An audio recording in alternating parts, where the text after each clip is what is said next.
Nauuso po ngayon yung mga bisikletang natutupi. Kung tawagin mga folding bike, paalala ng mga otoridad sa mga may-ari, doble ingat kayo. Dahil bagong target daw ngayon ng mga kabataan ng mga ganyang mamahaling mga bisikleta. Si Emil Sumangil, naka-Alerto 24, eksklusibo. Nagpabala ang mga pulis sa mga nanghihilig sa bisikleta na mag-ingat. Ang mga mamahaling bike daw kasi tila nagiging target na ngayon ng mga magnanakaw.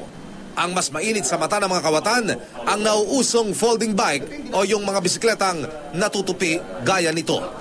Nito lang daw nakaraang linggo, magkasunod na nakuha ng CCTV sa loob ng isang subdivision ang lalaking ito habang sakay ng bisikleta na itsurang namamasyal lang. Pagdating ng lalaki sa guardhouse, nagmenor pa sa hump saka lumabas sa main gate ng subdivision.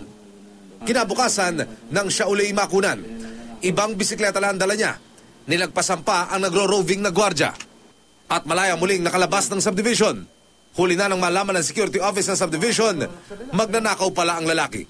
At tinangay niya ang mga bisikletang dala niya mula sa magkatabing bahay na pinasok niya. Sabi ng dealer ng mga folding bike, madaling kalasin ang locks at matiklop na para lang luggage bag ang dituping bisikleta. Kaya madali ring nabibitbit. Mas marami ngayon nagbabike kasi health conscious na kasi ang mga tao ngayon eh. Basically, pantulong sa mga heart problems. Panawagan ni De Ocampo sa bike enthusiasts, laging mag-ingat.